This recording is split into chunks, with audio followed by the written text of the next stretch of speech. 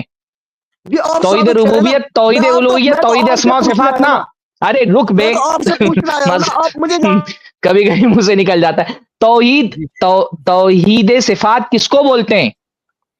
اللہ تعالی کے صفات کو تسلیم کرنے کو توحید بولتے کہ نہیں بولتے ہیں؟ جی وہ ایک اللہ نے جو specific صفات time کے اپنے اوپر ہو لیے گیا. ثابت کی ہے، ارے اللہ نے جو صفات اپنے لیے ثابت کی اس کو ماننا توحید ہے کہ نہیں ہے؟ یہ پوچھ رہا ہوں تجھ سے جی میں. وہ تو ایک specific اللہ time ہو تعالیٰ گیا نے نا. جو جی صفات وہ تو اپنے ایک لیے specific ثابت time کی ہو ہے، گیا نا. یہاں وہاں مت بات کر بھائی، ٹائم نہیں ہے زیادہ. جو صفات اللہ تعالیٰ نے اپنے لیے ثابت کی ہیں اس کو ماننا توحید ہے کہ نہیں ہے؟ جی یہ تو ایک specific time کی آپ نے بات کی اللہ جو آپ نے تعالیٰ حدیث کو پیش کی ہے نا. قادر ماننا یہ توحید ہے کہ نہیں ہے؟ جی آپ مجھ سے سوال پوچھ رہے ہیں. ہاں ہاں اب آپ ایک ہاں کام بھائی تم سے پوچھ رہا ہوں، اللہ تعالیٰ کو قادر ماننا یہ توحید ہے کہ نہیں ہے؟ جی آپ مجھ سے سوال پوچھ رہے ہیں یا میں آپ سے سوال پوچھوں گا؟ آپ مجھ سے میں سوال پوچھ رہا جو ہوں میں تم سے، سوال تم نے ابھی کہہ دیا کہ جی اللہ تعالیٰ کی قدرت کا انکار شرک نہیں یہ ہے. تو چالاکیاں تو میں پوچھ رہا ہوں ہیں. کہ جی اللہ یہ تو تعالیٰ کی لیبا اللہ پوتیاں ہیں. تعالیٰ کو قادر ماننا یہ توحید ہے کہ نہیں ہے؟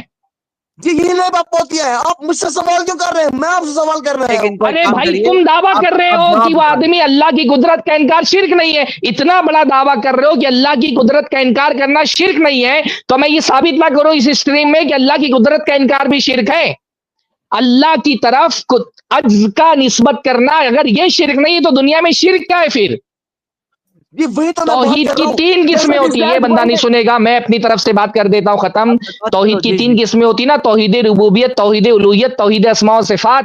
ایک بچے کو جو توحید پڑھتا ہے اس کو سکھایا جاتا ہے، تو توحید اسماء و صفات میں یہ بھی سکھایا جاتا ہے کہ توحید اسماء و صفات کا مطلب یہ ہے کہ اللہ تعالیٰ کے جو اسماء ہے وہ اللہ کے لیے تسلیم کیے جائیں، اللہ کی جو صفات ہے وہ اللہ تعالیٰ کے لیے تسلیم کیے جائیں. تو جب توحید صفات کا مطلب ہوتا ہے اللہ کی ثابت شدہ صفتوں کو ماننا، تو کوئی اللہ تعالیٰ کی کسی ثابت شدہ صفت کا انکار کرے تو یہ شرک ہے. جی جب جی اللہ بس آج تعالیٰ دیکھ کے لیے لیا. قدرت ماننا جی بس آج توحید ہے دیکھ تو لیا. یہ شرک ہے. اب اس بندے نے، دیکھو میری دلیل پوری جانے دو، اس بندے نے شرک کیا، لیکن کیونکہ وہ شرک جہالت کی وجہ سے کیا تو اللہ تعالیٰ نے معاف کر دیا. اس لیے ہم نے کہا کہ ہر شرک کرنے والا اسلام سے خارج نہیں ہوتا ہے، ہر کفر کرنے والا اسلام سے خارج نہیں ہوتا. کبھی کبھی کوئی کفر جہالت کی وجہ سے کرتا ہے، تو جہالت کی وجہ سے کیا گیا کفر اگر اللہ تعالیٰ کے یہاں پہ وہ جہالت ایک عذر ہوئی اس کی، تو اس کی وجہ سے اللہ رب العالمین اس کو جہنم میں ڈالنے کے بجائے جنت میں ڈالے گا، جیسے اس بندے کو ڈالا. اس بندے نے جو دونوں باتیں کہی، دونوں باتیں کفریہ تھیں، دونوں باتیں شرکیہ بھی تھیں. یہ اس طرح کا کفر ہے جو شرک بھی ہے، پھر بھی اللہ تعالیٰ نے اس کو معاف فرما دیا. اس کا یہ مطلب ہوا کہ ہر کفر کرنے والا کافر نہیں ہوتا، ہر شرک کرنے والا اسلام سے خارج نہیں ہوتا. اسلام کی جو بنیادی بات ہے وہ ہم بار بار کہہ رہے ہیں کہ شرک کرنے والا جہنم میں جائے گا. آپ ہم سے بلا وجہ گلوانا چاہ رہے ہیں کہ سارے بریلوی جہنم میں جائیں گے. ہم کیوں کہ بھائی سارے بریلوی جہنم میں جائیں گے؟ جی اب میں ہو بات سکتا کروں. ہے ان میں سے جی کسی کے پاس جہالت کا عذر اللہ تعالیٰ قبول فرما لے. ہم کون ہوتے ہیں اللہ تعالیٰ کی رحمت کا فیصلہ کرنے والے؟ ہم عمومی بات کریں گے کہ شرک اللہ رب العالمین کی طرف سے جہنم میں لے جانے کا سبب ہے. جو شرک کرے گا وہ جہنم میں جائے گا. اب ایک پرٹیکولر آدمی شرک کر رہا ہے کلمہ پڑھنے کے باوجود, ہو سکتا ہے اللہ تعالیٰ اس کا کوئی عذر قبول فرما لے, اس کی جہالت کی وجہ سے اللہ تعالیٰ اس کو جہنم میں ڈالے, کسی اور عذر کی وجہ سے جہنم میں ڈالے, وہ اللہ تعالیٰ بہتر جانتا ہے. جی جی بات ہو گئی اب میرے میں خیال بات سے کروں مکمل. جی اب میں بات نہیں کروں بس ہو گئی بات, ہو گئی بھائی بات, اگلے ہفتے ہو گئی بات. ایسے بات نہیں, ایسے بات نہیں ہوگی کہ میں سوال کروں تو آپ بولے میں کیوں, جہاں جہاں پہ جواب نہیں بن پڑ رہا ہے بول رہے میں کیوں جواب دوں, یہ تھوڑی بات ہوتی ہے. جی میرے خیال اچھا سے ایک چیز کی وضاحت میں کر دوں زید جی بھائی, میں نے کچھ آیتیں ڈالی ہیں, ایک دو آیت, اس کو اگر لگا دے تو موضوع تھوڑا مکمل ہو جائے. یہ بندہ جو جی شرک و کفر میں فرق کر رہا تھا, ہاں بس ایک منٹ.